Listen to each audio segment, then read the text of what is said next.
ओम शांति शांति शांति। वैदिक प्रज्ञा व्याख्यान माला में उपस्थित आप सभी का बहुत बहुत स्वागत है। कोई एक भजन लेना चाहेंगे? भजन कोई लेना चाहेंगे? हाँ, भानु बहन जी आप ले लीजिए, एक भजन ले लीजिए।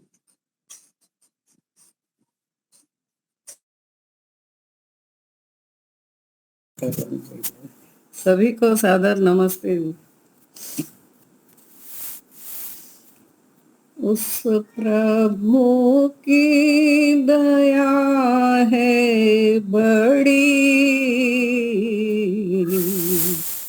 याद कर लो घड़ी दो घड़ी। उस प्रभु की कृपा है बड़ी, याद कर लो घड़ी दो घड़ी। घंटी बज जाए कब कुंज की, मौत हरदम सयाने खड़ी।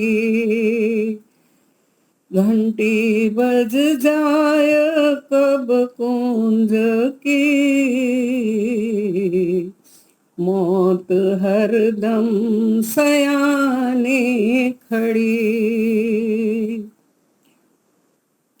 किन शुभ कर्मों का ये फल है, तुझे मानव का चोला मिला।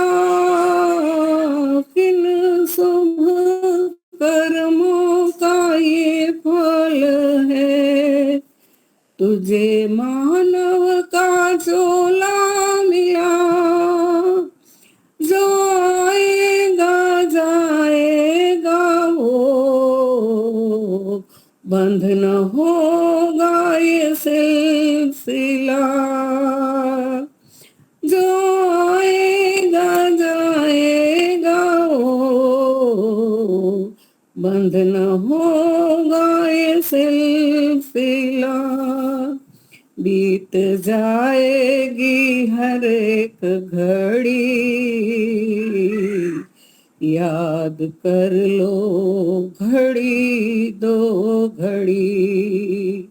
याद कर लो घड़ी दो घड़ी। इस जवानी पे इतराना तू, बातों बातों में ढल जाएगी। इस जमाने पे इतराना तू, बातों बातों में ढल जाएगी। उभरा सीना सुकड़ जाएगा, और कमर तेरी झुक जाएगी। उभरा सीना सुकड़ जाएगा, और कमर तेरी झुक जाएगी। हाथ लेकर चलेगा छड़ी, याद कर ले घड़ी दो घड़ी। उस प्रभु की कृपा है बड़ी, याद कर ले घड़ी दो घड़ी। याद कर ले घड़ी दो घड़ी। जो कुछ करना है ले आज कर, कुछ खबर प्यारे कल की नहीं। जो कुछ करना है ले आज कर, कुछ खबर प्यारे कल की नहीं।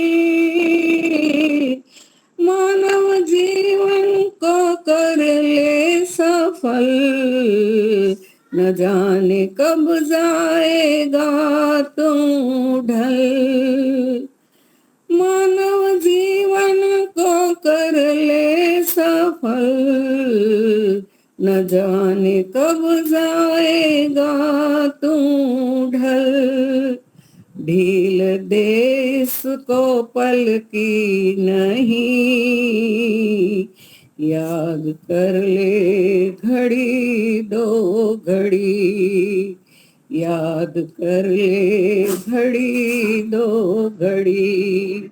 उस प्रभु की दया है बड़ी, याद कर ले घड़ी दो घड़ी, याद कर ले घड़ी दो घड़ी। समय देने के लिए धन्यवाद।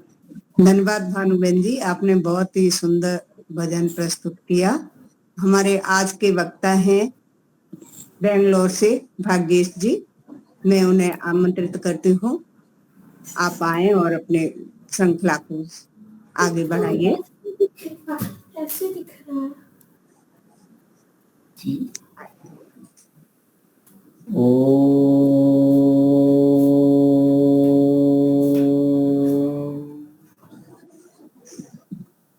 सत्य प्रेमी सज्जनों, हमारा पंचमाह यज्ञ विधि पे अध्ययन चल रहा है और उसी श्रृंखला को लेके हम आगे बढ़ रहे हैं। हमारे जीवन का मुख्य लक्ष्य मुक्ति, अत्यंत दुखों से मुक्ति, दुख के कारणों से मुक्ति, सुख की प्राप्ति और सुख के उपायों की प्राप्ति। हमने अब तक यह देखा कि हम प्रायः अपने जीवन में जितने भी ज्ञान को प्राप्त करते हैं, उन ज्ञान के प्राप्त करने के साधन, प्रक्रिया वह भिन्न भिन्न हो सकती है। और केवल ऐसा नहीं है कि वैदिक, धर्मी और पौराणिक के ज्ञान की पद्धति भिन्न भिन्न हो। ऐसा भी हो सकता है कि वैदिक जो जीवन में हमारे भिन्न भिन्न प्रक्रिया से हम वैदिक ग्रंथों को अपने जीवन में जब श्रवण करते हैं, उनका चिंतन मनन करते हैं, तो उनका भी दृष्टिकोण भिन्न भिन्न हो सकता है। ऐसा भी हो सकता है कि कोई उपनिषद किसको प्रिय हो, किसी को दर्शन प्रिय हो, किसी को सत्यार्थ प्रकाश प्रिय हो। दर्शनों में भी किसी को योग दर्शन प्रिय हो, न्याय दर्शन प्रिय हो, किसी भी की प्रधानता हो सकती है। और हम एक दृष्टिकोण रख सकते हैं जिसमें हमारी रुचि हो, और हम अपना मार्ग सशक्त कर सकते हैं वैदिक मार्ग में भी। तो ऐसा क्या होना चाहिए सारे वैदिक मार्ग में, या कोई भी जिस मार्ग में हम चल रहे हैं, जो हमें लग रहा है ये हमें अपने अंतिम लक्ष्य तक पहुंचाएगा, जिससे हमारे सारे दुखों की निवृत्ति हो जाएगी, उसकी परीक्षा कैसे हो।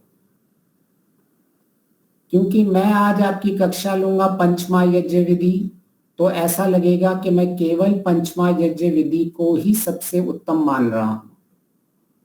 आप सब भी भिन्न भिन्न कक्षाओं को लेते हैं और उनसे भिन्न भिन्न ज्ञान को भी प्राप्त करते हैं। तो हम कैसे समझें कि इन सारे जितने भी मैं आर्ष ग्रंथों का ज्ञान प्राप्त कर रहा हूं, वह मैं सही दिशा में जा रहा हूं। क्योंकि हमें ये सारांश निकालना पड़ेगा कि कौन सी दिशा हमें अपने लक्ष्य की ओर ले जा रही है और मैं उस पे दृढ़ हूं। तो महर्षि दयानंद जी कहते हैं, पंचमहायज्ञ विधि में सबसे जो मुख्य बात कहते हैं कि अंतःकरण की शुद्धता सबसे उत्तम उपाय है ईश्वर की प्राप्ति के लिए। अगर मैं कुछ भी कर रहा हूं, मुझे दर्शन पढ़ रहा हूं, मुझे योग दर्शन सही लग रहा है या कोई सांख्य दर्शन सही लग रहा है, किसी को न्याय दर्शन सही लग रहा है, किसी को उपनिषद सही लग रहे हैं, उपनिषद में से भी कोई कहता है नहीं मुझे तो ईशोपनिषद सबसे सही लगता है। ऐसे ही हम किसी को गीता भगवत गीता सही लग रही है, किसी को रामायण सही लग रहा है, किसी को विदुर नीति सही लग रही है, किसी को मनुस्मृति सही लग रहा है। तो इन सब में भी कैसे हम निश्चित करें कि हमारा मार्ग सही है और हम जो पढ़ रहे हैं, जो समझ रहे हैं, वह वही समझ रहे हैं जो हमें अपने लक्ष्य की ओर ले जाए। क्योंकि कई बार इनमें भी टकराव रहता है और संवाद तो अच्छी बात है, संवाद से हम आगे बढ़ते हैं, संवाद होना भी चाहिए, लेकिन कई बार हम विवाद में पड़ जाते हैं। तो महर्षि ने कहा है कि जब हम इस मार्ग पे चलें, और इन आश ग्रंथों में भी हम विभिन्न विभिन्न मार्ग पे चलते हैं, हम भिन्न भिन्न दृष्टिकोण से चलते हैं। कभी हम कहेंगे यम नियम सबसे श्रेष्ठ है, कोई कहेगा धर्म के 10 लक्षण सबसे श्रेष्ठ है, कोई कहेगा कि मुक्ति के मार्ग में जो महर्षि ने 9वें समोल्लास में षट संपत्ति, विवेक, वैराग्य, मुमुक्षुत्व कहा गया वो सबसे श्रेष्ठ है। तो हम सब विभिन्न विभिन्न तरीके से किसी एक जगह पर पहुंचना चाहते हैं और लक्ष्य सबका एक ही है, लेकिन दृष्टिकोण अलग हो सकता है, मार्ग की पद्धति अलग हो सकती है, समझ अलग अलग हो सकती है। कोई सेंट्रल क्लब हाउस है, उसका बीच का दरवाजा है, वो सीधा सीधा वहां से आ सकता है, कोई लेफ्ट से आ सकता है, कोई राइट से आ सकता है। तो इन सब में महर्षि ने पंचमयज्ञ विधि में ये स्पष्ट किया, ये सारी भ्रांतियों को दूर करने के लिए महर्षि ने कहा जिससे हमारा अंतःकरण शुद्ध होता है वही सबसे ईश्वर प्राप्ति के लिए श्रेष्ठ मार्ग है। तो हमें केवल इतना करना है कि जिस भी दृष्टिकोण से मैं चल रहा हूं या जिस भी पद्धति से मैं चल रहा हूं, जिस भी विचारधारा से मैं चल रहा हूं, जिस भी मार्ग से मेरा मार्ग मुझे अच्छा लग रहा है, मुझे केवल इतना देखना है क्या मेरा इससे अंतःकरण शुद्ध हो रहा है, क्या इस पद्धति में अंतःकरण शुद्धता की प्राथमिकता है। अंतःकरण शुद्धता का मुख्य केंद्र जो है वो है संस्कारों की शुद्धता। क्या मेरे संस्कारों क्लेश जो है, मैं क्लेश मुक्त बन रहा हूं या क्लेश युक्त बन रहा हूं। अगर मैं क्लेश युक्त हो रहा हूं तो मेरा अंतःकरण शुद्ध नहीं है। अगर मैं क्लेश मुक्त बन रहा हूं तो मैं ऐसा कह सकता हूं या कह सकती हूं कि मेरे जीवन में जो कुछ जितना भी मैं अध्ययन कर रहा हूं या कर रही हूं वह मार्ग सशस्त है। क्योंकि प्राय हम उसी चीज में फंस जाते हैं, कभी कभी हमारी इच्छा तो अच्छी रहती है लेकिन वह मार्ग जो है उसको हम वेरीफाई नहीं कर पाते हैं, उसका परीक्षण नहीं कर पाते हैं कि किस मार्ग में मैं सही चल रहा हूं। तो हमें कभी भी किसी भी मार्ग में कभी भी भ्रांति हो और कभी भी ऐसा लगे कि मुझे ऐसा क्या करना है कि जिससे मैं अपने मार्ग पे सशक्त रहूं, तो महर्षि दयानंद का ये एक सिद्धांत दे दिया है। इस सिद्धांत से हम अपने सारे संशयों का समाधान कर सकते हैं। हमें कभी भी यह आश्वस्त रह सकते हैं कि हाँ मेरा मार्ग जो है, लोग भिन्न भिन्न मार्ग कब किस किस भिन्न भिन्न समय में कह सकते हैं, लेकिन जब मैं उसका आकलन करता हूं तो मेरे आकलन में मेरे संस्कारों के क्लेशों से मुक्ति मेरी बढ़ती जा रही है। मैं क्लेशों को कम करता जा रहा हूं, मेरे क्लेश तनु होते जा रहे हैं और मैं क्षीण उनको करता जा रहा हूं और मुझे लग रहा है कि मेरे मार्ग में इन क्लेशों के संस्कारों को दग्धबीज मैं कर पाऊंगा। अगर हम ये आश्वत हैं और हमें ये दृढ़ निश्चय हो गया है कि मैं कुछ भी ले लूं, कैसा भी मैंने अभी मार्ग को अपने जीवन के अंदर रखा हुआ है, मैंने अष्टांग योग को लिया है, मैं अष्टांग योग पे मेरे जो संस्कार है वो मेरे क्षीण होते जा रहे हैं। मैंने मुक्ति के मार्ग को लिया हुआ है, विवेक, वैराग्य, शक्ति, मुमुक्षु उस मार्ग को लिया हुआ है, तो भी मेरे संस्कार कम हो रहे हैं। शब्द अलग अलग हो सकते हैं। कई बार हम जब इस मार्ग में आते हैं तो सबसे पहले हमें यही संशय रहता है कि कोई न कोई हर वक्ता अपनी ही बात का जो चिंतन मनन जिसने किया हुआ है, मनन किया हुआ है, जिस मार्ग पे वो चल रहा है, जिस शब्दों से वो फैमिलियर है अपने आप से, उसको ही वो कहेगा।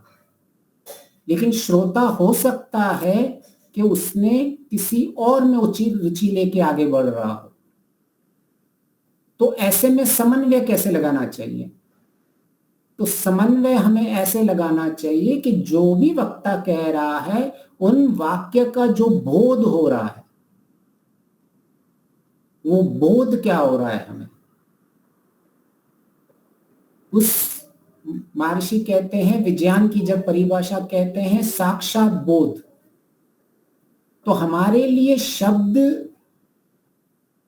इतने महत्वपूर्ण नहीं होने चाहिए कि मैंने केवल यम नियम के शब्द ही कोई कहेगा तो मुझे अच्छा लगेगा, केवल कोई न्याय दर्शन में जो प्रमेय इन सब की बातें करेगा तो ही मुझे अच्छा लगेगा, कोई सांख्य दर्शन में अत्यंत दुख की निवृत्ति, विवेक, अविवेक, ध्यान की जो परिभाषा सांख्य दर्शन में दी गई है, राग द्वेष से हट जाना, निर्विषय हो जाना, अगर कोई वक्ता ऐसा कहता है तो ही मुझे अच्छा लगेगा।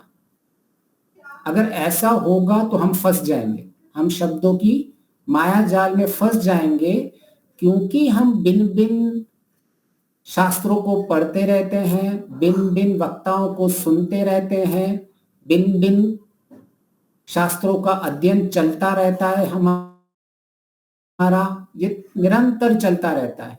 तो कभी भी हमें शब्दों में नहीं फंसना चाहिए और शब्दों के पीछे जो बोध है उस बोध से हमें हर वक्त और हर समय इतना आकलन करना चाहिए, क्या इसमें ऐसी कुछ बात है जो मेरे संस्कारों में परिवर्तन करने की बात आ रही है।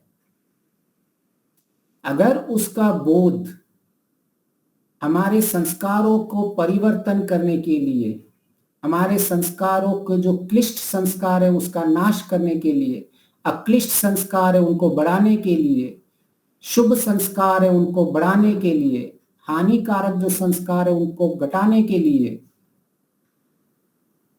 किसी भी तरह से कोई भी शास्त्र नहीं, कोई भी ऐसा वचन भी संस्कृत का अगर मुझे मिल रहा है, या ऐसा संस्कृत का भी नहीं, कोई मॉडर्न लिविंग का भी कोई ऐसा शब्द कह रहा है जो मेरे इस लक्ष्य में संस्कारों पे काम करने की प्रेरणा दे रहा है, तो वह ज्ञान हमारे लिए सबसे श्रेष्ठ ज्ञान है। न हमें किसी भाषा के लिए प्रति, न किसी शब्दों के प्रति, कभी भी इन सब के प्रति हमारे जीवन के अंदर कभी ईर्ष्या का भाव नहीं आना चाहिए।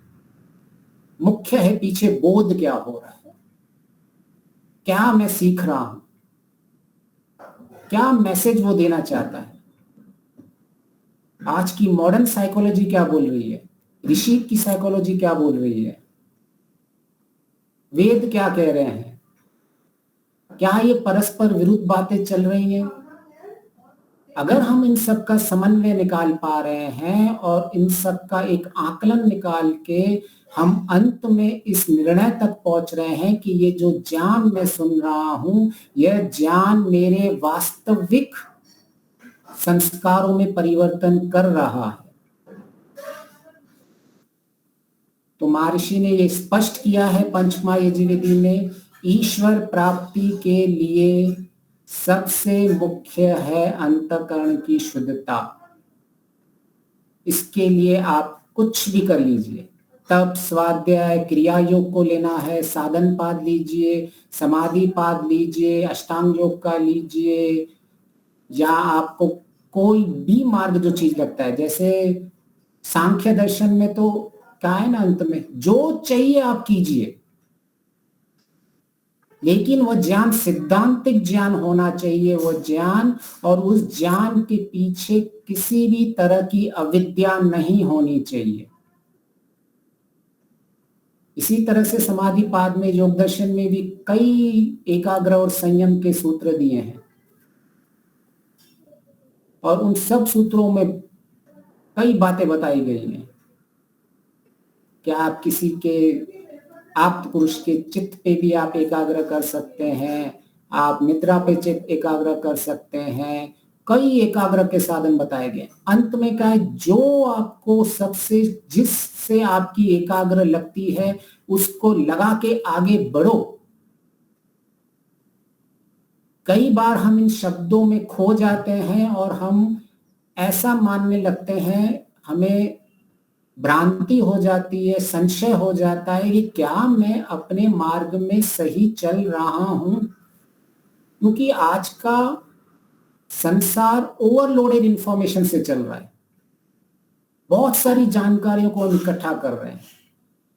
महर्षि जानते थे ये कि इस मार्ग में ऐसा होने ही वाला है, इस मार्ग में सब लोग किसी न किसी बिन बिन, कोई हाथी की पूंछ पकड़ रहा होगा, कोई हाथी की सूंड पकड़ रहा होगा, कोई हाथी का पैर पकड़ रहा होगा और ज्ञान के आगे बढ़ रहा होगा। तो ऐसे में साधक को निश्चय कैसे दिया जाए कि वह सही मार्ग पे चल रहा है? आज उसने हाथी की पूंछ पकड़ी है तो आगे धीरे धीरे वो पूरा हाथी समझ जाएगा। कैसे निश्चय करे कि वो किसी विपरीत दिशा में नहीं जा रहा है? तो यह पंचमा यज्ञ विधि का एक महावाक्य है, और ये सबसे पहले पंचमा यज्ञ को पूरा उनका विवरण देने से पहले महर्षि ने ये कहा है।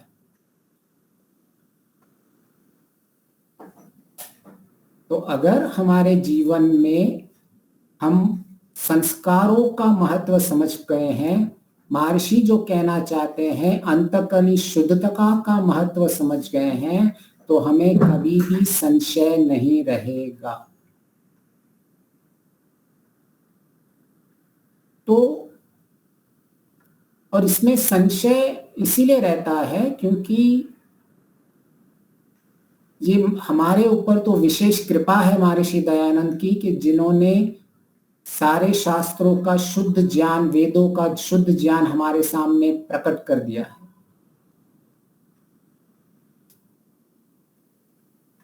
लेकिन शब्द जिसे कहते हैं, उन शब्दों के पीछे का बोध, उनका यौगिक अर्थ निकालना, वह कला महर्षि ने हमको दी हुई है। तो जिन शब्दों के वाक्य बनते हैं, उन वाक्य से जो ज्ञान मिलता है, उस ज्ञान की परीक्षा कैसे की जाए, तो महर्षि ने स्पष्ट यहां कह दिया। तो ऐसा अगर हमारे जीवन में इसको हम धारण कर लेते हैं, जो पंच महायज्ञ विधि में हमने सबसे पहले ब्रह्म यज्ञ में सबसे पहले गायत्री मंत्र में गायत्री मंत्र का जो सार लिया था, शुद्ध विज्ञान को धारण करना, बर्गह का जो महर्षि ने पूरा जो हमें एक एक चीज को समझा कि बर्गह क्या है, शुद्ध विज्ञान क्या है। तो ऐसा करने से हम निश्चिंत हो जाते हैं, क्योंकि सबसे ज्यादा अगर हमें सही मार्ग नहीं पता चले या विवेक नहीं हो तो हम इस मार्ग में भी आकर फंस सकते हैं। और ऐसा कई साधकों से होता है। जैसे कहते हैं ना, too many cooks spoil the food. एक किचन में बहुत सारे लोग खाना बनाएंगे तो खाना बिगड़ जाता है। ऐसे ही साधकों के साथ भी होता है। हर जगह से ज्ञान मिलता रहता है और उस ज्ञान का विवेचन कैसे किया जाए उसकी पद्धति महर्षि देते हैं। तो अगर मेरे संस्कारों में परिवर्तन हो रहा है, मेरा अंतःकरण शुद्ध हो रहा है, तो हम उस पद्धति को आगे ले सकते हैं। तो अब तक हमने जितना लिया था ब्रह्म यज्ञ में, हमने महर्षि की संध्या को समझ रहे थे कि कैसे वो मंत्र जो है हमारा जीवन में प्रत्येक दिन हमारे अंतःकरण शुद्धता का काम करते रहते हैं। जिन संस्कारों के कारण हमें दुख प्राप्त होता है, जिन क्लिष्ट संस्कारों के कारण हमें दुख होता है, जिन क्लेशों के कारण हमें दुख रहता है, जिस अविद्या के कारण हमें दुख रहता है, कैसे मैं उन संस्कारों और उन क्लेशों, उस अज्ञान की सफाई करूं, यह सारा मार्ग हमें महर्षि ने बताया हुआ है। तो हमने यहां तक भी समझा था कि उपासना योग महर्षि ने केवल बैठने का नाम उपासना योग महर्षि नहीं कहते हैं। महर्षि कहते हैं उपासना में सबसे प्रथम किसी को इसमें प्रारंभ करना है तो वो अहिंसा कहा है, वैर को छोड़ने के लिए कहा है। तो महर्षि ने जो पद्धति कही है वह पद्धति हमारे सारे जितने उपासना योग और यम नियम आदि सबको ला है। उसके पीछे महर्षि का मुख्य लक्ष्य यही रहा है कि मैं यम का पालन करूं, मैं नियमों का पालन करूं, मैं आसन प्राणायाम प्रत्याहार धारणा ध्यान समाधि इन 8 अंगों में से कोई भी अंग करता रहूं। उन सब के पीछे मुख्य प्रयोजन यही रहता है। व्यासपाश में भी यही लिखा हुआ कि यम नियम पालनों से ये इनको महाव्रत कहा गया है और इनका फल क्या है? अंतःकरण की शुद्धि। इससे हम शुद्ध होते हैं। शुद्ध होने हमारे संस्कारों में परिवर्तन लेके आते हैं। तो जब हम जीवन में अपने स्पष्ट रहते हैं कि आज मैं कोई भी ज्ञान प्राप्त कर रहा हूं और उस ज्ञान का मुख्य केंद्र बिंदु अगर मेरे संस्कारों में परिवर्तन में लेके आ रहा है तो वह ज्ञान मेरे लिए सबसे अनिवार्य है। क्योंकि कई बार हमें लगता है ऐसा कि आखिर कितना ज्ञान प्राप्त करना है, आखिर कितना पढ़ना है, आखिर कितना स्वाध्याय करना है। तो न पढ़ने की कोई सीमा है, न स्वाध्याय की कोई सीमा है, न सुनने की कोई सीमा है। केवल हमें इन सब को पढ़ते सुनते समय ये निश्चिंत रहना चाहिए कि मैं अपने संस्कारों के प्रति जागरूक हूं। अंतःकरण की शुद्धता मेरे मुख्य केंद्र बिंदु बनी हुई है। मुझे ये स्पष्ट है कि मेरा साधन क्या है और मेरा साध्य क्या है। मुझे ये स्पष्ट है कि ईश्वर मेरा साधन भी है, ईश्वर मेरा साध्य भी है। मुझे ये स्पष्ट है कि ईश्वर को साधन की तरह प्रयोग करके मैं अपने अंतःकरण को शुद्ध करके अपनी पात्रता बनाऊंगा, जिससे मैं ईश्वर प्राप्ति के अधिकारी बनूंगा। तो कई बार तो हमें यह संशय होने लगता है कि पहले ईश्वर या पहले दूसरे काम, पहले ईश्वर साक्षात्कार या पहले दूसरे काम। तो हमें ये स्पष्ट रहना चाहिए कि पहले ईश्वर साधन की तरफ प्रयोग कैसे होगा, और इसमें कहीं हमें ऐसी घृणा भी नहीं आनी चाहिए कि मैं तो ईश्वर का उपयोग कर रहा हूं, क्योंकि प्राय हम सबसे श्रेष्ठ चीज का ही प्रयोग करके श्रेष्ठ को प्राप्त कर सकते हैं। हम अगर किचन में कुछ लो क्वालिटी की सब्जियां लेके आए तो हमारा अंतिम लक्ष्य सब्जी अच्छी कभी नहीं बन सकती। इस तरह से अगर हमने ईश्वर की व्यवस्था को समझा है, ईश्वर की प्रेरणा को समझा है, ईश्वर की आज्ञा को समझा है, ईश्वर किस तरह से हमारे जीवन में सहायता करता है उसको समझा है, ईश्वर की शिक्षा को समझा है, ईश्वर के ज्ञान को समझा है, ईश्वर ने हमको इतना कुछ पहले से ही दिया हुआ है जिससे हम उसके पात्र बन सके। क्या हमें वह सारा स्पष्ट है कि ईश्वर ने पहले से ही कितना दिया हुआ है?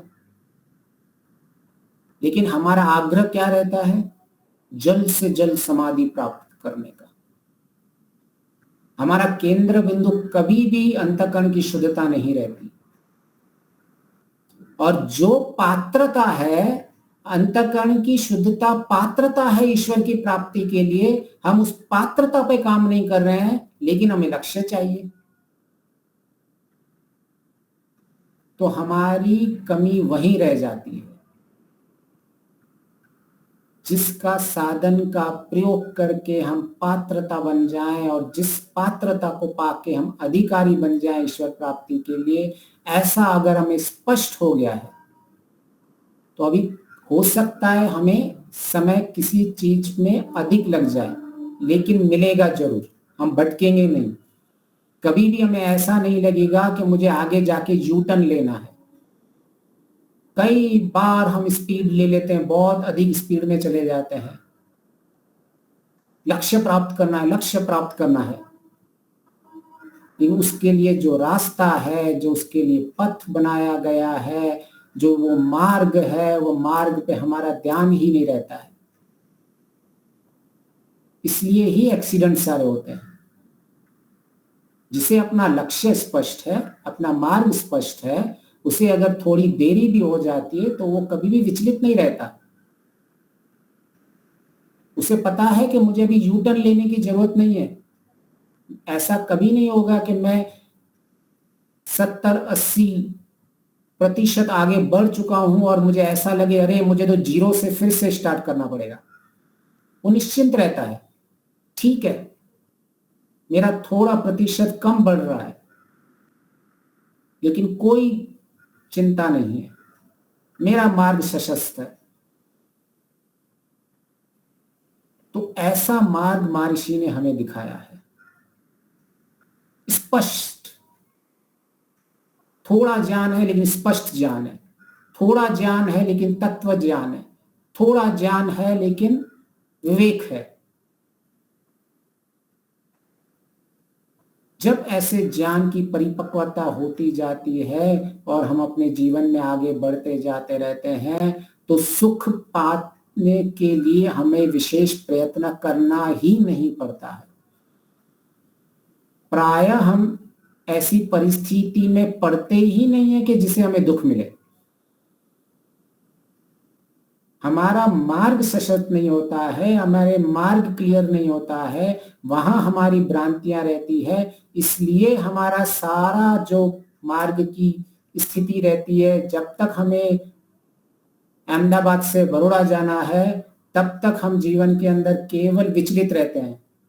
कहीं मैंने टोल नाका वाला गेट लिया, कहीं मैंने कौन सा टोल नाका के बगैर वाला ले लिया, किससे 50 किलोमीटर कम पड़ रहे हैं, किससे 100 किलोमीटर ज्यादा है। वो ऐसे संशय में ही रहते हैं और पहुंच तो जाते हैं कभी कभी किसी एक स्थान पे, लेकिन ऐसा लगता है कि हमारी जर्नी बहुत ही दुखदायक थी। और आज ऐसी स्थिति हमारे साथ हो रही है। ईश्वर का ज्ञान होते हुए भी, ईश्वर का सानिध्य होते हुए भी पूर्ण परिपक्वता नहीं होने के कारण हम अपने जीवन को उस दिशा में लेके जाते हैं जिस दिशा से हमें विपरीत आना होता है। और हमें लगता है कितने वर्षों से मैं काम कर रहा हूं इस पे, क्यों मुझे जीवन में सुख नहीं बढ़ रहा है, क्यों ऐसा मुझे लग रहा है जो ईश्वर को नहीं मान रहे हैं वो ज्यादा सुखी है, क्यों ऐसा लग रहा है जो भक्त नहीं है, जो इस मार्ग पर नहीं है, वो ज्यादा सुखी है। वो इसलिए ही लगता है क्योंकि हमारी अंतःकरण की शुद्धता संस्कार केंद्र कभी बनते ही नहीं है। जैसे हमारा ये पंचमा यज्ञ है और हम कह रहे हैं हमारे सारे कर्म यज्ञ में होने चाहिए, तो उसके पीछे तात्पर्य क्या है? सारे कर्म यज्ञ में होने चाहिए। उसके पीछे मुख्य तात्पर्य है कि जब तक मेरे संस्कार ऐसे नहीं होंगे तब तक मेरे कर्म भी यज्ञ में नहीं हो सकते। लेकिन प्राय हमारी दृष्टि केवल और केवल कर्म और उपासना में लगी रहती है। जो महर्षि हमें कहना चाहते हैं अंतकरण की शुद्धता ही सबसे उत्तम है, सबसे उत्तम है, सबसे उत्तम है। जब तक इसको हम गांठ नहीं बांधेंगे ना हम अपने लक्ष्य को प्राप्त कर पाएंगे, ना हम अपने जीवन में जिन जिन संकल्पों को धारण करके चल रहे हैं उन पे भी हमें पूर्ण कभी लक्ष्य की प्राप्ति नहीं हो सकती है। हर पल हमारी दृष्टि संस्कारों के ऊपर होनी चाहिए और यही पंचमा यज्ञ विधि का मुख्य संदेश है। उसके बाद जितनी भी हम पंचमा यज्ञ विधि के मंत्रों का विवेचन कर रहे हैं वह सारा उनकी पुष्टि के लिए है कि कैसे मेरा गायत्री मंत्र जो मैं पहले महर्षि दयानंद जी कह चुके हैं, कैसे गायत्री मंत्र मेरे अंतःकरण को शुद्ध कर रहा है, उसकी वो विधि है। कैसे मेरे संध्या के बाकी सारे मंत्र उस जो व्याख्या जो सिद्धांत बन गया है उसको प्राप्त करने के लिए विधान है।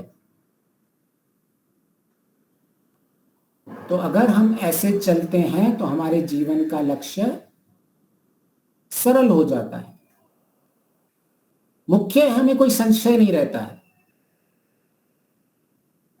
और महर्षि क्या कहते हैं? सारे अविद्या की गांठें खुल जाती हैं और संशय मिट जाता है, तभी ही आत्मा में परमात्मा का निवास होता है। महर्षि ने स्पष्ट लिखा हुआ है। अभी ना हमारे संशय जा रहे हैं, ना हमारी अविद्या की गांठों में खुलने में विशेष लाभ हो रहा है। क्यों? क्योंकि वो लक्ष्य हमने उसको लक्ष्य बनाया ही नहीं है। हम तो बहुत आसानी से कहते हैं कि जीवन का लक्ष्य क्या है? ईश्वर की प्राप्ति। जीवन का लक्ष्य क्या है? मुक्ति। जीवन का लक्ष्य क्या है? मोक्ष। यह ऐसा ही है कि जीवन का लक्ष्य क्या है? गोल्ड मेडल प्राप्त करना। लेकिन उसको गोल्ड मेडल मिलेगा कैसे? उसको रेस में भागना पड़ेगा, उसको वहां पसीना बहाना पड़ेगा। जब तक वो रेस में भागेगा नहीं, पसीना नहीं बहाएगा, पुरुषार्थ नहीं करेगा, और उसकी विधि भी पढ़नी चाहिए कि किस डायरेक्शन में रेस चल रही है। हम भाग रहे हैं, उल्टा भाग रहे हैं, और हमें लगता है मैं तो अकेला हूं, मुझे लगता है मैं पहला नंबर आऊंगा, फिर पता चला हम तो उल्टे चल रहे हैं। तो ये महर्षि मार्ग को सशक्त कर रहे हैं कि हाँ, ईश्वर प्राप्ति लक्ष्य है, मोक्ष लक्ष्य है, मुक्ति लक्ष्य है, लेकिन उसके लिए काम क्या करना है? काम अंतःकरण की शुद्धि पे करना है हमें, वही पात्रता है। और हमें ये स्पष्ट होना चाहिए कि जब ईश्वर चाहेगा तब ईश्वर अपने दर्शन देगा। हम ऐसा आग्रह नहीं बना दे कि मैं इतना पवित्र हो गया हूं, मुझे आज शाम तक 5:10 पे, 11 सेकंड पे, 15 माइक्रोसेकंड पे ईश्वर किसी भी हालत में चाहिए। ऐसा कभी नहीं होता। और लेकिन हमारा आग्रह ऐसा ही रहता है, हम बोले या नहीं बोले, हम मुक्ति मोक्ष को ऐसे ही समझते हैं। जिस दिन हमें पता चल गया कि मुख्य तो मुझे संस्कारों का काम करना है, मुझे जो क्रोध आ रहा है, मुझे जो लोभ हो रहा है, मुझे जो मोह हो रहा है, जो मुझ में अभिमान आ रहा है, जो मुझ में ईर्ष्या बन रही है, जब तक ऐसी कुरीतियों से मैं दूर नहीं होऊंगा, तब तो ईश्वर तो क्या, मैं अपने आप को भी नहीं जान पाऊंगा। अपने आप को तो क्या, मैं प्रकृति का सही स्वरूप भी नहीं जान सकता। तो ये जो ब्रह्म यज्ञ हमने लिया था, संध्या ली थी, ईश्वर के नाम लिए थे, और हमने यह देखा था कि कैसे हम ईश्वर को हे आनंद स्वरूप, हे परमानंद कहते हैं, हे परमानंद स्वरूप कहते हैं, तो हमारा मुख्य लक्ष्य हम वह निर्धारित करते हैं। ईश्वर को शुद्ध स्वरूप कह रहे हैं तो हम अपने आप का लक्ष्य कह रहे हैं कि ईश्वर, मैं अपनी इंद्रियों और कर्म, सारी कर्म और ज्ञान इंद्रियों से पवित्र शुद्ध कर्म क्या करूंगा। लेकिन हम तो, हमारा सारा जो प्रयास है वो प्रार्थनाओं में अधिक जा रहा है, और उसमें कोई बुराई नहीं है प्रार्थना करने में। ईश्वर की स्तुति करनी चाहिए, ईश्वर से प्रार्थना करनी चाहिए, लेकिन वो प्रार्थना स्वीकार कैसे होती है, उसके टर्म्स एंड कंडीशंस क्लियर होने चाहिए। आज हमारा कहीं भी एंगेजमेंट होता है तो उसके नीचे लिखा होता है as per this terms and conditions, लेकिन हमने ईश्वर के सामने, हमें पता ही नहीं है कि टर्म्स एंड कंडीशंस क्या है। जब तक हमें ईश्वर से यह नहीं पता चल रहा है कि भाई हमारी प्रेरणा कैसे मिलती है ईश्वर से, ईश्वर ने पहले से ही हमें कितना ज्ञान प्राप्त करके दिया हुआ है, ईश्वर ने हमारे कितने तरीकों से ज्ञान प्राप्त करने की सुविधा दी है। जिनको वेद संस्कृत नहीं भी आ रही है, उसके लिए सारा का सारा दृश्य काव्य बना के रखा है। इस संसार को समझो, ठीक है, कोई जरूरी नहीं है कि आपको हर एक चीज को पढ़ना समझना बाद ही आप आगे बढ़ोगे।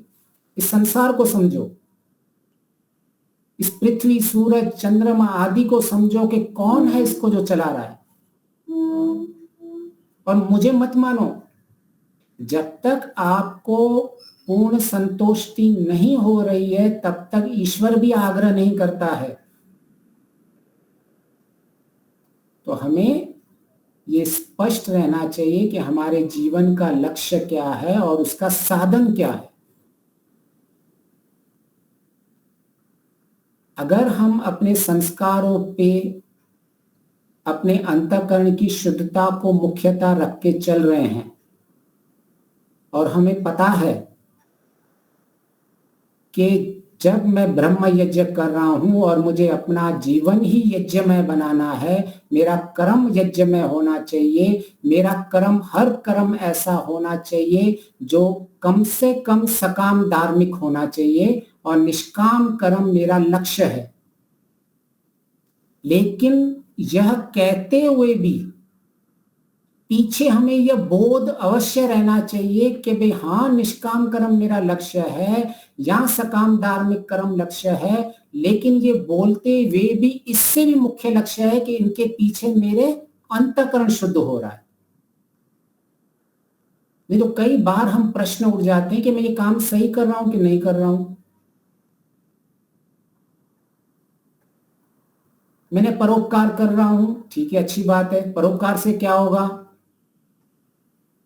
क्या मैं परोपकार से मेरे जो अंतःकरण में आसक्ति की भावना, ये मेरा है, वो मेरा है, वो मेरा है, ये सब मेरा है, जब मैं परोपकार कर रहा हूं, दान कर रहा हूं, तब मुझ में क्या ये आसक्ति कम हो रही है? ठीक है, परोपकार से सामने वाले का भला हो रहा है, लेकिन उसके पीछे क्या है?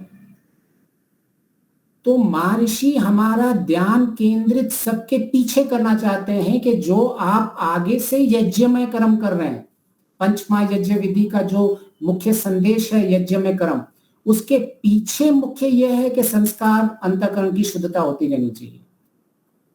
नहीं तो प्राय हम इसी में उलझ जाते हैं कि मैं कर्म करूं, कैसे कर्म करूं, ये कर्म करूं, वो कर्म करूं, ABC क्या कर्म करूं। जिस कर्म के पीछे मेरा अंतःकरण शुद्ध होता जा रहा है, बस केवल इतना मुझे समझ में आ रहा है, तो महर्षि ने ये स्पष्ट कर दिया है, सारे संशयों को एक ही स्टेटमेंट से दूर कर दिया है। इनके लिए हमें बहुत सारे ग्रंथ पढ़ने पड़ते हैं और इनके लिए हमें बहुत शास्त्रों का अध्ययन करना पड़ता। ये महर्षि की कृपा है कि आज हम उनके सानिध्य में हैं और वो किसी एक छोटी सी पुस्तक भी लिखते हैं और उनके पीछे पहले उसका पूरा का पूरा सारांश बता देते हैं कि भाई आगे पंचमहायज्ञ विधि में जितने भी यज्ञ आप कर रहे हो, जितने भी इस जीवन में आप यज्ञ में कर्म करोगे, उसके पीछे आपकी अंतःकरण शुद्ध मुख्य होनी चाहिए। नहीं तो हम केवल और केवल एकांगी दृष्टि से चलते रहते हैं और फिर हमें क्या लगता है, ईश्वर से ही शिकायत करते हैं। देखो ईश्वर, मैं कितना काम करता हूँ, मैं इतना लोगों को जोड़ता हूँ, इतना पीछे पड़ता हूँ, मुझे सबको इतना ज्ञान, आपने कहा है वेदों का ज्ञान लो, मैं इतनी मेहनत कर रहा हूँ, लेकिन मुझे लाभ नहीं हो रहा है। वो लाभ कहाँ देख रहा है? मुख्य है हमें लाभ देखना कहाँ है। अगर मुझे इतना पता चल जाए कि ईश्वर का जो भी लाभ मिलता है, ईश्वर ने ऐसी व्यवस्था बना के रखी है कि जितना जितना अंतःकरण शुद्ध होता रहता है, इससे सत्व गुण बढ़ता रहता है और सुख बढ़ता रहेगा आपका। यह ऑटोमेटिकली है, इसमें हमें कोई विशेष प्रयास नहीं लगाना पड़ेगा। जितने जितने मैं संस्कारों को, क्लेश संस्कारों को कम करता जाऊंगा, क्षीण करता जाऊंगा, क्षीण करता जाऊंगा, मेरा अंतःकरण शुद्ध होता जाएगा, इतना ही सत्व गुण बढ़ता जाएगा, इतना ही मेरा सुख बढ़ता जाएगा। और हमने इतनी अपनी चर्चा में ये स्पष्ट अभी तो सबको हो गया होगा कि हमें सत्व गुण सुख लेने में कभी आपत्ति नहीं होनी चाहिए। किसी को उसमें तो कोई प्रश्न नहीं था, क्योंकि हमने देखा था कि हमें दुख देखना चाहिए, दुख देखना चाहिए। योग दर्शन का सूत्र लिया था हमने कि सबको 4 दुख कैसे हैं हमारे जीवन के अंदर, लेकिन उसके पीछे महर्षि क्या कहना चाहते हैं हमें तात्पर्य अभी स्पष्ट हो गया होगा कि तामसिक सुख है, राजसिक सुख है, इनके पीछे मुख्य दुख देखना चाहिए। लेकिन जो सत्व गुण प्रधान सुख है, जो ज्ञान का सुख है, जो शुद्ध ज्ञान का सुख है, जिसमें एकाग्रता का सुख मिलता है, सात्विक धार्मिक कर्म से सुख मिलता है, ऐसे सुख ही हमारे जीवन के अंदर आगे चल के जब तक हम संप्रज्ञा समाधि तक पहुंचते हैं, तब तक ये सारे सुख हमारे लिए सहायक होते हैं। लेकिन क्या होगा, अगर मैंने पहले विवेकी की परिभाषा उसमें पढ़ ली योग दर्शन में कि मुझे तो सब जगह दुख देखना है, इसका मतलब मेरा अंतःकरण शुद्ध नहीं हो रहा है, मैं गलत चीजों में दुख देख रहा हूं और गलत चीजों में सुख देख रहा हूं। मुझे ये स्पष्ट होना चाहिए कि मुझे दुख किसमें देखना है। जो मेरे ये सारे तामसिक सुख हैं, ये सारे जो राजसिक सुख हैं, उनमें मुझे स्पष्ट दुख देखना चाहिए। तो इस तरह से हम जब महर्षि के जब वचनों को पढ़ते हैं और उस पर चिंतन मनन और उसका बोध होना चाहिए। मैं बार बार ये कह रहा हूं, एक वाक्य होता है वाक्य शब्दों से वाक्य बनता है, वाक्य की रचना बनती है, रचना से ज्ञान होता है। लेकिन महर्षि क्या कहते हैं? विवेचन करके ज्ञान को प्राप्त करो। विवेक की जब परिभाषा की है मुक्ति के समोल्लास में 9वें में, सत्य असत्य को पृथक पृथक देखना, धर्म अधर्म को पृथक पृथक देखना, कल्याण अकल्याण को पृथक पृथक देखना। उसके आगे क्या कहा? इन सब चीजों का विवेचन कीजिए। उपासना में क्या कहते हैं? आत्मा परमात्मा का विवेचन कीजिए। तो जब तक ज्ञान विवेचन पूर्वक नहीं है तब तक उस ज्ञान को विवेक ज्ञान नहीं कहते हैं। और यही हमारी श्रृंखला का मुख्य उद्देश्य है। जैसे मैंने पहले भी कह दिया था कि इस श्रृंखला का मुख्य उद्देश्य ये नहीं है कि हम कितना ज्यादा और नया शब्द ज्ञान प्राप्त कर रहे हैं। इस श्रृंखला का मुख्य उद्देश्य है जितना भी हमारा ज्ञान है वो परिपक्व और शुद्ध ज्ञान होना चाहिए। थोड़ा सा जानना चाहिए, मुझे ज्यादा नहीं जानना है। और अगर आप फिलॉसफी पढ़ोगे तो फिलॉसफी में एक विजडम की डेफिनेशन देते हैं कि ये तत्व ज्ञान क्या है। तो उसमें यह कहते हैं कि ज्ञान प्राप्त करने के बाद जब मुझे यह पता चल जाए कि मैं कितना नहीं जानता हूं, वह वास्तविक ज्ञानी बनता है। ये हम यूजुअली पीएचडी के कोर्सेज में, ये तो आज के बी कोर्सेज में ये विजडम की डेफिनेशन दी हुई है, लेकिन हमारे ऋषियों ने तो बहुत पहले ही कह चुके हैं ये कि जितना मुक्ति के लिए जानना है उस दिशा में तो मेरा ज्ञान बढ़ रहा है, लेकिन मुझे यह भी पता लग रहा है साथ साथ में कि कितना इस संसार में मैं नहीं जानता हूं। तो ये बहुत अद्भुत है मार्ग। ये सबसे पहले हमें संध्या का मंत्र ऋतंच सत्यंच जो वाला ये संदेश दे रहा है कि ये कितना बड़ा संसार है, इस संसार का जो कर्ता है वो कितना बड़ा है, और इतने बड़े संसार में तुम्हारी जो दृष्टिकोण है वो भी बहुत बड़ा रहना चाहिए। और जब हमारा विस्तृत दृष्टिकोण हो जाता है तो छोटी छोटी जो समस्या है हमें सब छोटी छोटी लगने लगती है। और यही अगर किसी ने महर्षि दयानंद जी की पुस्तक नहीं पढ़ी होगी और उसे ईश्वर का सही सही मार्ग नहीं पता होगा, उसे यह नहीं होगा कि अंतःकरण की शुद्धता, संस्कारों का महत्व क्या है, तो उसे छोटी छोटी बातें भी बड़ी बड़ी लगेंगी। लेकिन संध्या में हमारा इस दृष्टिकोण इतना बड़ा हो जाता है। कोई यह भी तो कह सकता है कि आप संध्या में क्या कर रहे हो, आपका तो सांख्य दर्शन का कोई भी सूत्र बोल देंगे, निर्विषय होना चाहिए। क्या आपका महर्षि दयानंद इतने सारे मंत्र लेके आ गया है? लेकिन ये मंत्र नहीं है, आप ये वो चीज है जिससे मेरा अंतःकरण शुद्ध हो रहा है। मैं जो बात बात पे छोटी छोटी बातों में सारा दिन विचलित हो जाता था, आज मेरा दृष्टिकोण इतना बड़ा हो गया है कि मुझे इतनी बड़ी बड़ी समस्या बड़ी लगी नहीं रही है। मैं सबको विस्तृत दृष्टिकोण से देख रहा हूं। मैंने अपनी संध्या के अंदर जब वितंच सत्यन सूरज चांद ये सब बनाने, सारे नक्षत्रों को बनाने वाले को जब मैंने भावना बना दी है, इतने बड़े संसार की भावना बना के बैठा हुआ हूं, तो ये छोटे से घर में किसी ने मेरे विरुद्ध बात की तो मुझे क्या उसका इम्पैक्ट होगा? तो जो लोग प्रलय अवस्था प्रतिपादन कर लेते हैं उनके लिए तो हमें कहते हैं क्या फायदा, होने वाली प्रलय होने वाली है, लेकिन उसके पीछे ज्ञान क्या है? प्रलय अवस्था प्रतिपादन करने से कोई मुख्य ऐसा नहीं हो जाता है कि वो उसका बहुत बड़ा वो है ना साधु संत या कुछ बड़ी उसमें सिद्धि आ जाती है। वो केवल अपना दृष्टिकोण इतना बड़ा कर देता है कि उससे सारी चीजें छोटी रहने लगने लगती है। तो अगर इन साइंटिफिक वे में हम समझेंगे हर एक चीज को, हम एक एक चीज के पीछे जो महर्षि शुद्ध विज्ञान कहना चाहते हैं, शुद्ध अंतःकरण कहना चाहते हैं, क्यों महर्षि ने ऐसा कहा है। तो आज हमने पंच महायज्ञ विधि का मुख्य बिंदु लिया और हम और भी यज्ञ में मंत्रों को आगे लेते रहेंगे, लेकिन हमें हर वक्त यह मस्तिष्क में, बुद्धि में बना रहना चाहिए कि हमारा ये मुख्य बिंदु कभी नहीं हटे। अगर किसी को कोई प्रश्न है तो हम जल्दी से प्रश्न ले सकते हैं, नहीं तो हम इसको आज विराम दे देंगे। नमस्ते आचार्य जी। नमस्ते जी, नमस्ते। मुझे ये पूछना है, आपने कहा कि सारी विद्याओं को जानना बहुत जरूरी नहीं है, हमारी जो विद्या है वो स्पष्ट होनी चाहिए, सही होनी चाहिए, तत्व ज्ञान होना चाहिए।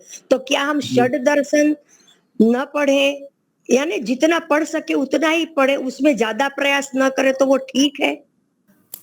देखिए, हमारे जीवन का लक्ष्य अगर हमें स्पष्ट है तो ये षड दर्शन का पीछे तात्पर्य क्या है?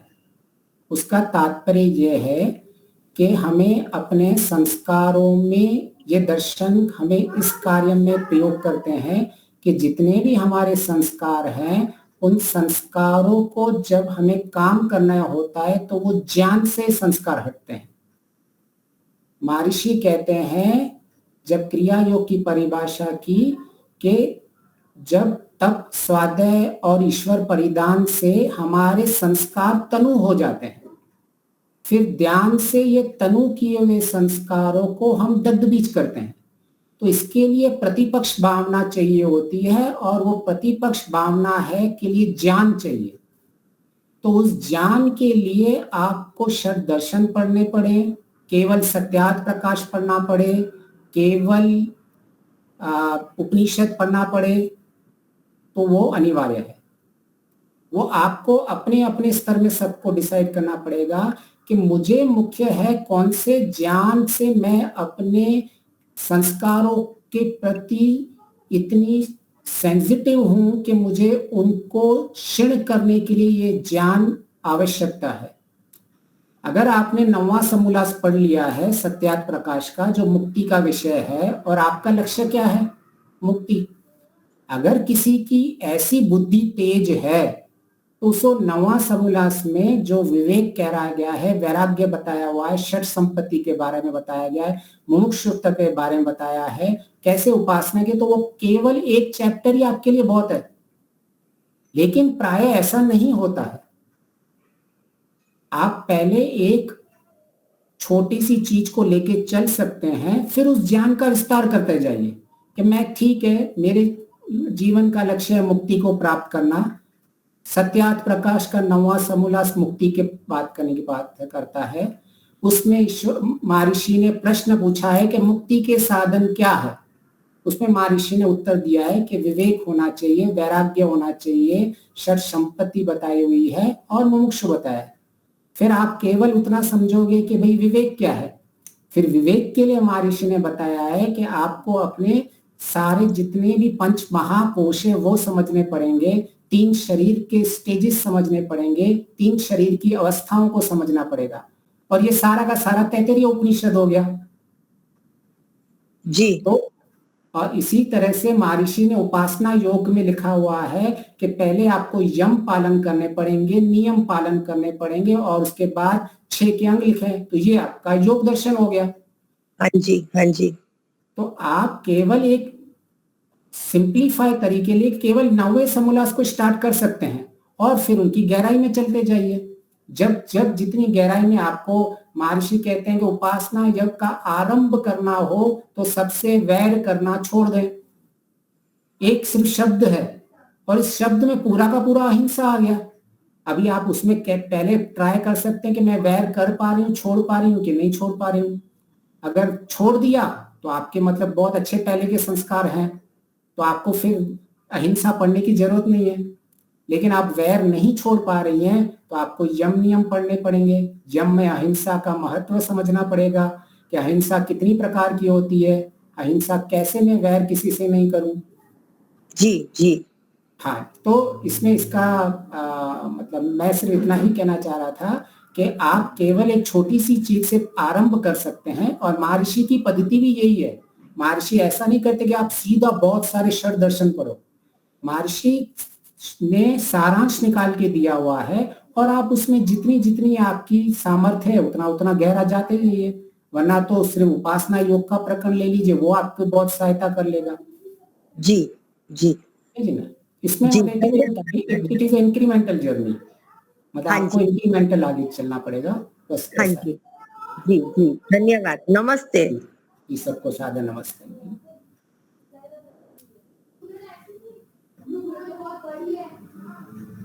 दीपी राय जी, आगे कोई? हाँ, अभी और किसी का प्रश्न है?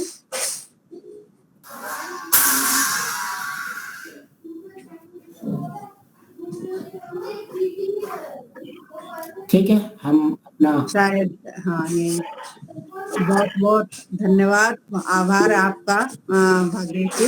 आपने बहुत ही धन्यवाद। सुंदर, हर प्रकार से हमें लौट के आना है कि हमें हमारा अंतःकरण शुद्ध होना चाहिए। जी जी अंतःकरण शुद्ध होने के बाद ही हम अपने लक्ष्य तक जा सकते हैं। जी तो जी। बहुत ही सुंदर आपने व्याख्या की, बहुत बहुत धन्यवाद आपका। हाँ जी, कमलेश जी कुछ पूछना चाह रहे हैं आप लोग? आप लोग कुछ पूछना चाह रहे हैं, हाथ उठाया हुआ है। अच्छा, ठीक है जी, शांति पाठ करते हैं।